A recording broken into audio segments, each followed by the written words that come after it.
Hola, en los siguientes minutos vamos a abordar uno de los temas que muchas veces nos genera conflicto o confusión en el consultorio, que es la definición de la esclerosis múltiple secundaria progresiva. Sin dudas representa un verdadero desafío, decirle a un paciente que tiene, o pensar nosotros que un paciente entró en la forma secundaria progresiva, y gran parte de ese desafío tiene que ver con, hoy no están establecidos los criterios diagnósticos para la forma secundaria progresiva.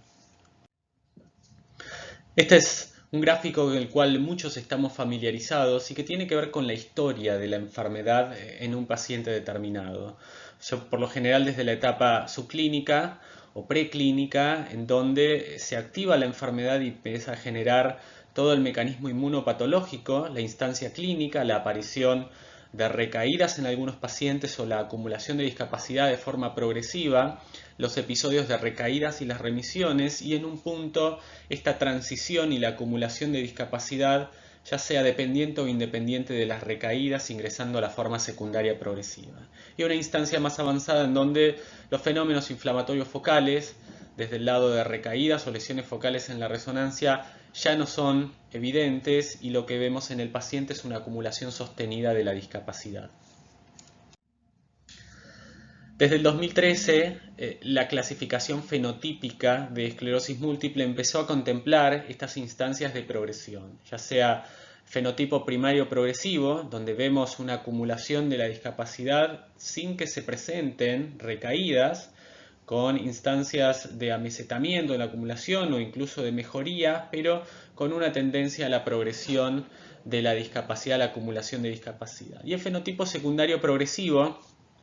en donde lo que vemos es la instancia de recaídas y remisiones, las recaídas ya sin una remisión completa y una acumulación progresiva de discapacidad que puede estar asociado o no a la presencia de recaídas. Dentro de estas instancias de progresión podemos hablar de actividad, si el paciente presenta recaídas o nuevas lesiones en la resonancia, o de progresión en la medida de que acumule, incremente la discapacidad del paciente. Por eso es que podemos estar hablando, en la medida que lo evaluemos clínica y radiológicamente, de si el paciente está o no está activo, está progresando o no está progresando. El tema del diagnóstico en secundarias progresivas es, como mencionaba, un punto de conflicto. Sobre todo porque hoy no hay. Cuando establecemos y vemos y revisamos los últimos criterios diagnósticos, no hay una definición consensuada para definir la forma secundaria progresiva. Está muy claro a qué vamos a llamar un síndrome clínico aislado, a qué vamos a llamar una forma, un fenotipo de recaída-remisión o un fenotipo primario progresivo, pero no está tan claro la definición de la forma secundaria progresiva. Esto no quita que se ha definido y se define en la práctica clínica, es decir, desde los ensayos clínicos o desde el consultorio utilizamos ciertos parámetros para definir a un paciente con una forma secundaria progresiva, pero hoy existe cierta heterogeneidad que lleva en consecuencias a demorar muchas veces la identificación y la definición de una forma secundaria progresiva. Este desafío, como comentábamos,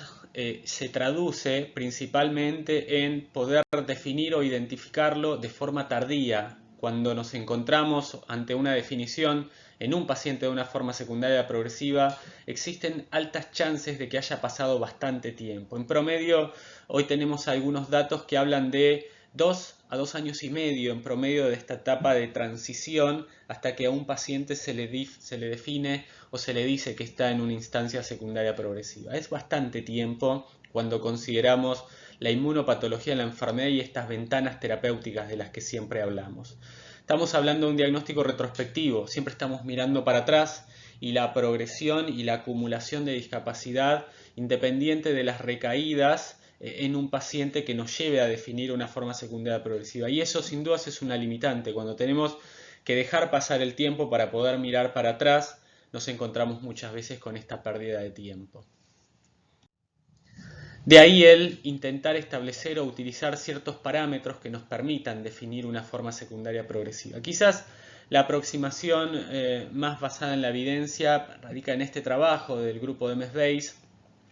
en donde lo que se hizo fue revisar la totalidad de la muestra de pacientes dentro de MS-Base para intentar identificar la mejor definición de la forma secundaria progresiva, aquella definición que cumpliera con ciertos criterios de sensibilidad y especificidad y nos permitiesen decirle a un paciente de la forma más precoz y precisa posible que estaba en una forma secundaria progresiva.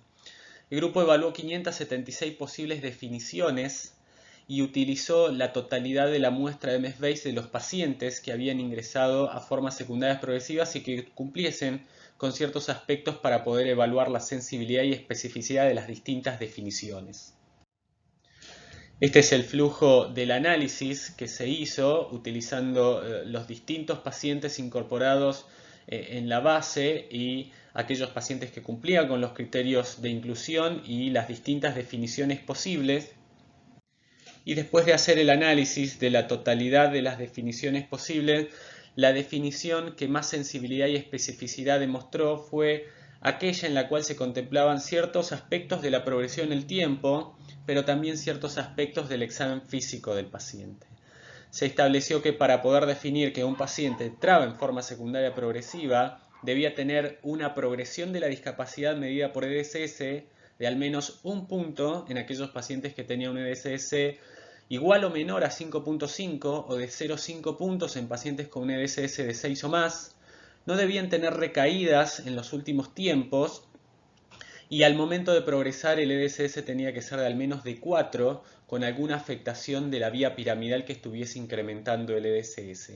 Y uno de los puntos más importantes que siempre ha generado conflicto es por cuánto tiempo esta progresión de la discapacidad. Dentro de la definición, el punto de tiempo se establecía en una progresión de al menos 3 o más meses de este incremento del EDSS para poder identificar una progresión que fuese sensible y específica para definir una forma secundaria progresiva. Es decir, aquellos pacientes que tuviesen un EDSS de 4, al menos al momento de progresar, que tuviesen una progresión de al menos un punto en el EDSS y que esa progresión se sostuviese por al menos 3 meses, que no fuese la traducción de algún fenómeno focal, tenían la mayor sensibilidad y especificidad para definir una forma secundaria progresiva. Esto ha llevado a utilizarlo o establecer estos grupos de trabajo que intentan consensuar de qué forma se va a definir aquel paciente que está ingresando en la forma secundaria progresiva. El criterio diagnóstico hoy, hay muchos grupos que están intentando trabajar y sobre todo definir la mejor forma de definir a la forma secundaria progresiva y sin duda se utilizan esta evidencia, la evidencia generada por MS-Base, la evidencia que proviene de los ensayos clínicos y las distintas definiciones que se hicieron en los ensayos clínicos, pero nos estamos acercando un poco más a poder establecer los criterios diagnósticos, siempre contemplando una serie de aspectos que tiene que ver con el estatus al momento de la progresión y el tiempo en el que vemos esa progresión mínima para poder tener la suficiente confianza de poder decir o pensar que un paciente está entrando en una forma secundaria progresiva. Sin dudas es un desafío el diagnóstico. Ese desafío tiene que ver con poder establecer de la forma más precoz y precisa posible que un paciente está ingresando en una forma secundaria progresiva, más allá desde el aspecto académico de poder decirle a un paciente que está ingresando en una forma secundaria progresiva, el de poder optimizar el manejo desde el lado terapéutico. Hoy contamos con distintas herramientas, hay muchos ensayos clínicos en curso que probablemente nos muestren que existen estrategias de tratamiento para esta instancia o este grupo de pacientes. De ahí la importancia de no perder tiempo, de poder utilizar las distintas herramientas para identificar la progresión y poder tener esta precocidad y precisión necesaria para que cuando identifiquemos la progresión podamos hacer algo y ya no sea demasiado tarde y no tengamos mucho para hacer por haber perdido este componente posible de ser tratado con las distintas estrategias actuales. De eso se trata, el poder optimizar las herramientas y el poder establecer de una forma precisa cómo vamos a definir o cómo vamos a hacer el diagnóstico de estos pacientes, pudiendo aprovechar estas ventanas de tratamiento. Muchas gracias.